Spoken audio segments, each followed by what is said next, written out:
Bonjour les amis, je vous retrouve aujourd'hui pour une guidance intemporelle qui sera valable à partir du moment où vous tomberez sur la vidéo, tout en sachant qu'aujourd'hui nous sommes le jour de l'Ascension, donc le jeudi de l'Ascension 2022. Et donc je vous invite à prendre uniquement les messages qui résonneront en vous. Et si ça ne résonne pas en vous, bah, détachez-vous du message, c'est que vous recevrez des informations sous une forme différente. Alors, je vais vous présenter une petite guidance avec euh, les jeux suivants: l'oracle de l'énergie, le tarot du Rider-Waite, et pour terminer, la guidance avec les portes de l'intuition. Alors, la première combinaison de cartes, nous avons le jugement et la femme qui pense. Le jugement, c'est une énergie de renouveau, de surprise. En général, c'est une bonne surprise. C'est des circonstances complètement inattendues. Mais c'est toujours des circonstances heureuses. On voit un ange qui souffle dans sa corne.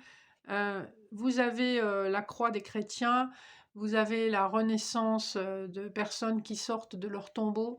Ici, c'est vraiment une opportunité complètement inattendue. Très probablement pour cette femme qui pense probablement un peu trop. Ici, on est dans une carte du mental. On observe, on réfléchit, on analyse. Voilà, là, on est vraiment dans le mental, alors que le jugement va vous amener avec une surprise, une bonne surprise de la vie, à vous détacher de ce mental et à être dans la gratitude et beaucoup plus dans l'émotionnel. Voilà pour les énergies du premier couple de cartes. Ensuite, on a le magicien et l'ange de la force. Ici, on nous parle de quelque chose qui commence. C'est quelque chose qui peut être de l'ordre du projet, d'une relation ou une opportunité nouvelle qui s'offre à vous. Le magicien a vraiment tous les outils pour réussir. On voit qu'il a pas mal de choses sur la table. Il a le symbole de l'infini au-dessus de la tête. C'est quelqu'un qui est capable de faire feu de tout bois. En plus, combiné à l'ange de la force, on voit que la personne qui est concernée par ce message dispose d'une grande force intérieure. Si on prend l'arcane du tarot de Marseille, la force, qui est l'arcane 8, ça représente une femme qui est capable d'ouvrir la gueule d'un lion avec ses mains nues. Alors, ce qu'elle utilise, c'est pas la force physique, elle utilise la force mentale, la persuasion, voire la douceur. Donc ici, on a une combinaison très intéressante. On vous parle probablement d'une femme dans ce rôle de magicien qui est capable de briller dès ses débuts, au début d'un projet, de vraiment entamer un projet complètement nouveau avec toutes ses capacités, toutes ses connaissances et toutes ses compétences. L'ange de la force parle aussi de détermination. Donc c'est quelqu'un qui va embrasser un nouveau projet, mais avec une grande détermination et une grande fermeté sur le long terme. Là, le combo suivant, on a la reine de coupe et les contraintes financières. Ici, on nous parle d'une femme au foyer, probablement, ou en tout cas, vous, si vous êtes une femme qui peine à joindre les deux bouts pour que son foyer soit prospère et heureux. Elle cherche à établir une forme de stabilité, notamment sur le plan matériel, pour son foyer, à bien payer les factures, à faire ses courses. Voilà, il y a cette notion de veiller au bien-être de tous les membres de son foyer, malgré les contraintes. Et comme on est dans l'énergie d'une reine, ben, probablement qu'elle y arrive, mais ça lui demande quand même pas mal de sacrifices et d'avoir un œil toujours vigilant. Alors, l'énergie suivante, on a le pape et l'attachement. Ici, on nous parle d'un lien officiel probablement et de l'attachement d'une femme dans ce lien officiel. C'est comme s'il y avait quelque chose d'un peu rigide dans ce lien avec le pape. Le pape officialise les unions, mais il peut être un peu psychorigide parfois. Il peut être un peu intolérant. Justement, il sert de garde-fou, mais parfois, il manque un peu de souplesse. L'attachement ici parle d'une émotion qui est à la limite, elle n'est pas confortable cette émotion, c'est à la limite de la dépendance affective, vous voyez. Et on a un peu l'impression que ce personnage, le pape, là, il en joue. C'est-à-dire que quelque part, ça lui donne une toute puissance, hein, cet attachement. Alors, vous voyez si ça résonne en vous, sinon c'est que le message n'est pas pour vous, mais il y a cette notion d'une forme de dépendance affective qui n'est pas forcément très confortable, mais qui est assumée, hein. Le message suivant. Alors là, on a un autre personnage haut en couleur, on a l'empereur et on a la déesse de la lune. Ça me fait penser à la carte de la papesse dans le jeu du tarot de Marseille. Donc ici, on a un personnage qui est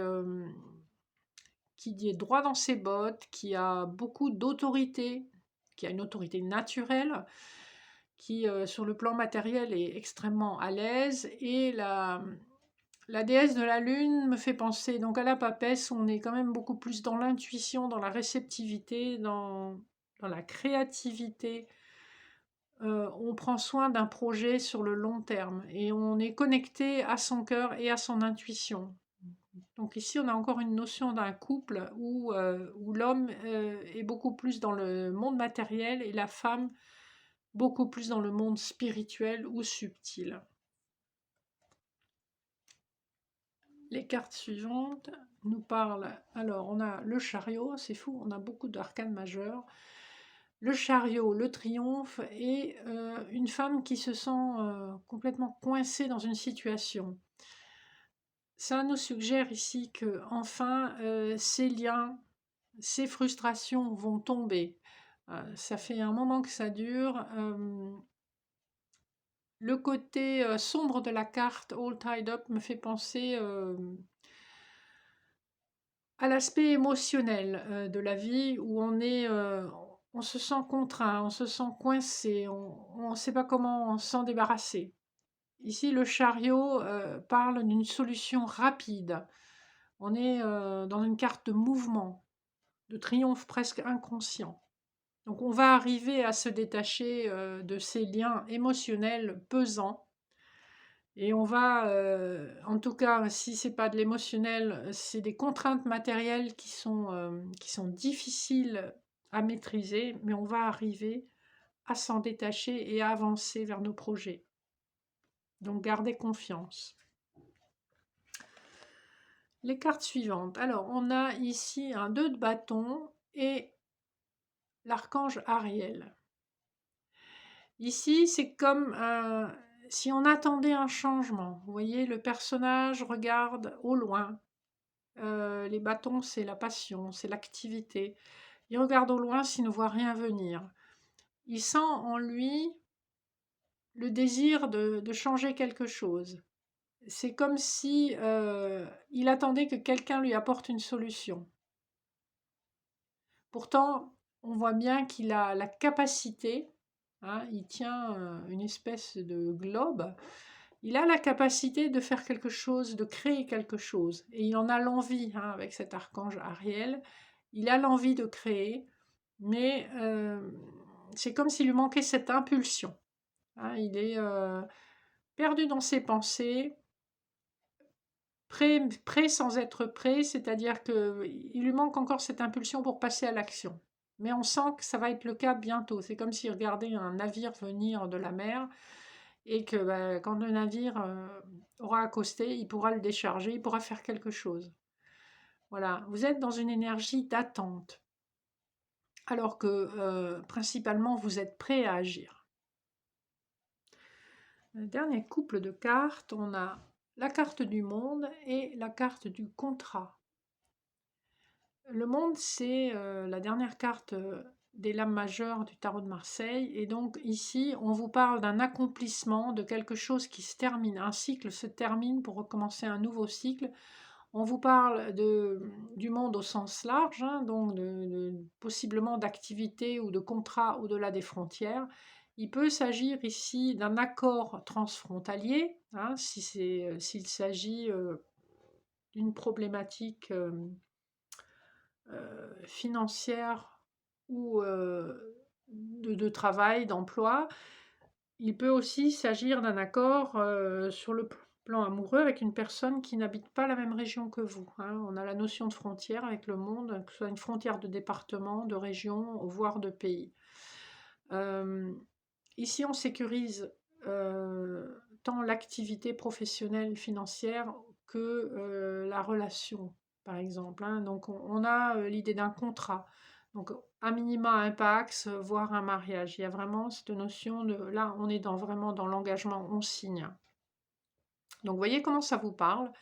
Voilà, gardez à l'esprit qu'ici, on est vraiment dans l'accomplissement, hein. Donc, c'est l'accomplissement à la fin d'une route qui aura probablement été assez longue. Et voilà, c'est plutôt de bon augure, même si le contrat a un aspect un peu froid, mais c'est un aspect où on est juste et on est dans quelque chose qui est équilibré. Voilà un peu pour les énergies qui vous entourent. Vous voyez ce qui vous aura parlé. Je vais vous lire maintenant les quelques cartes de l'oracle de l'intuition, des portes de l'intuition.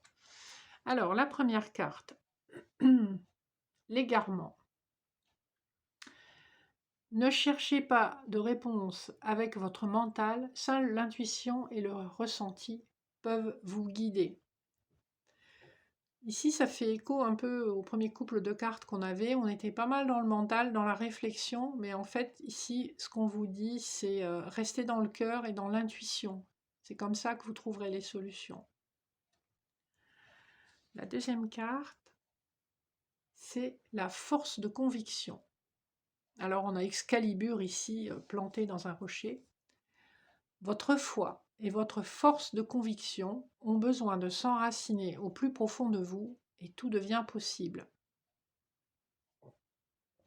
Ce qu'on vous dit ici, c'est que la foi peut déplacer des montagnes et la foi est ce qui vous permet de sortir Excalibur du rocher. Donc arrêtez de douter et soyez dans la foi de vous-même et de vos rêves. La carte suivante. Ici, on a le moment présent. On vous dit, revenez au moment présent, faites-en un ami et voyez ce qu'il y a de meilleur en vous. Ici, c'est une invitation au lâcher-prise, hein. Accueillez ce que vous ne pouvez pas modifier et accueillez-le avec bienveillance et gratitude. Et c'est ce qui vous permettra d'être heureux au moment présent, même si tous les éléments ne sont pas en place comme vous le souhaiteriez. Enfin, la dernière carte, c'est le pont du futur. Envisagez le meilleur, imprégnez-vous de cette idée avec ardeur, elle aura tendance à devenir réalité. Ici, on vous invite à visualiser votre futur de façon concrète. Faites appel à votre imagination, reconnectez-vous à votre cœur, voyez ce que vous souhaitez vraiment, et nourrissez cette idée, nourrissez cette image imaginaire afin qu'elle se transmute et s'installe dans la réalité.